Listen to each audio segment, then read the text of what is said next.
Thanks so much, Katrina. Yeah, I'm here to, I think, share a story of my own experience that is very similar to the one Katrina shared with us, and in many respects similar to the story Betty Ann told. I want to talk about the challenges I've faced, the solutions I and a group of people have come up with, and what I think are the silver linings associated with the solutions, all to do with a service math course that I will be involved with in the winter term. Next slide, please, Chris. So the course that's on my mind, the course I want to talk to you about today is called, well, it's called Calculus and Probability with Biological Applications. It's essentially an applied math service course aimed at students in biology. It's a winter term follow-up to our standard Intro to Calculus course, the one that many students in science take here at Western. The difference is that ours is a terminal course. The students that are in our course, we don't anticipate them to continue their studies in the mathematical sciences. In that sense, in the sense that it's a service course, it has its own sort of typical suite of challenges. Next slide, please, Chris. The challenges, I think, are maybe laid bare when we think about what we were doing with the course before COVID. The structure before COVID was, I think, is going to be fairly familiar to many of you listening. We had 3 one-hour lectures per week. We had a drop-in help center for students that was staffed by our graduate student TAs, or GTAs. The enrollment in the class was around, or in the past few years has been around 800 students.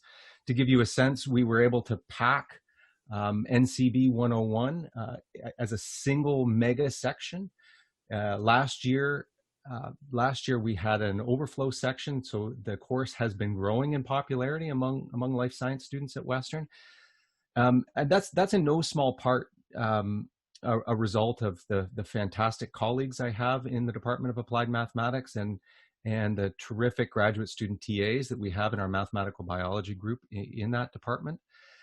And I think it's also, those talents are also why the course itself is growing even today, growing in popularity. So when I look at the course enrollment monitoring reports, I take a deep breath and I see that the numbers are getting close to 1,000 for this winter. So I guess I'm trying to set the stage, or trying to give you the message that from even a numerical perspective, that this is what we're looking at is challenging. How do we move this massive enterprise online?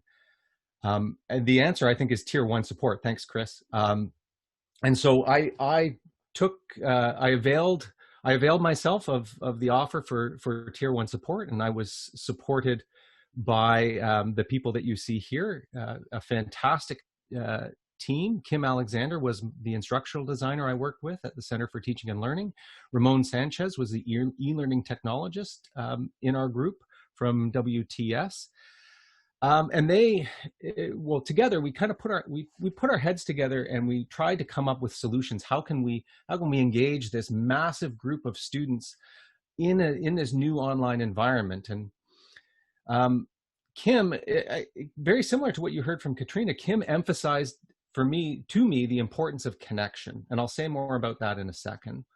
And perhaps unsurprisingly, the solutions we ended up devising involve technology. And, to his credit, Ramon was able to blaze a trail for us and would open up a path that meant that Kim and I could worry about the stuff that we were good at, and leave some of the details handled, I guess I'll say.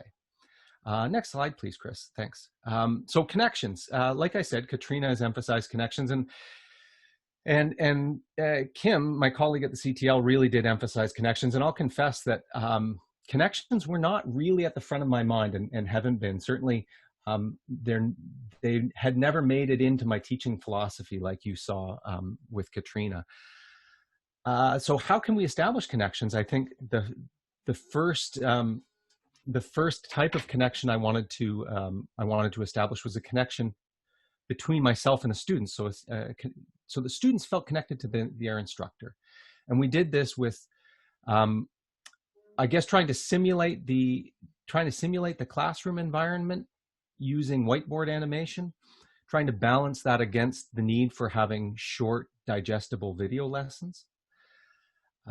Moving away from an asynchronous delivery, we devised some synchronous activities, dividing what was once a massive multi-section course into little tutorial groups, and I guess we will be giving students the opportunity to connect with one another with planned activities.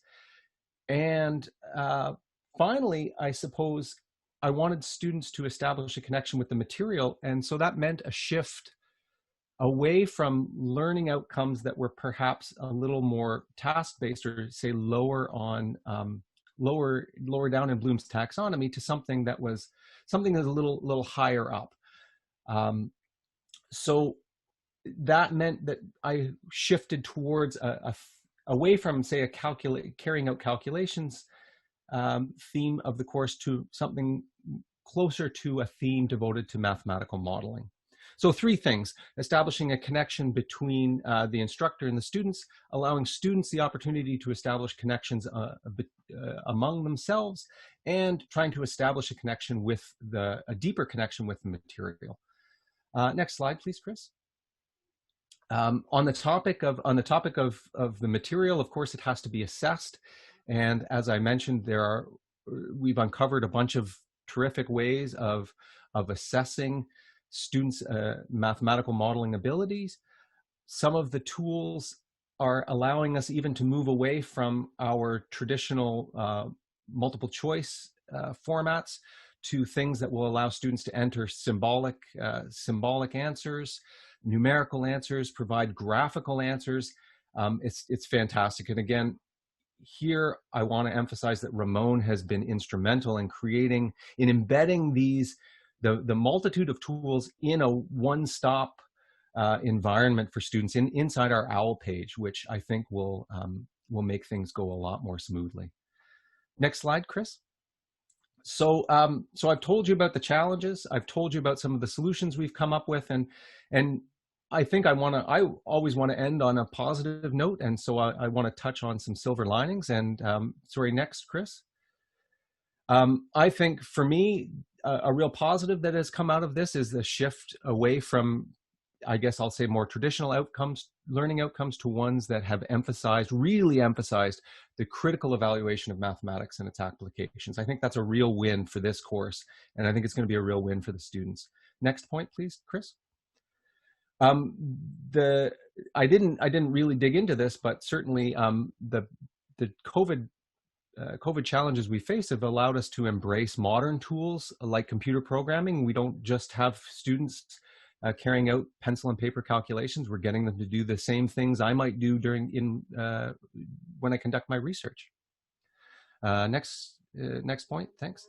I think this is one that may resonate with a lot of people. The COVID has given us an opportunity, in a sense, to invest in resources that I think will facilitate flexible learning in this course for students for years to come. And the final one, at least I thought this was kind of a personal reflection, but in talking to Betty Ann and Katrina, I think it's something we all shared, and that this whole experience has reminded us that support for teaching and learning innovation, it's great that it has come from all corners of campus. I think that's something that has at least warmed my heart and has buoyed my spirits in this difficult time.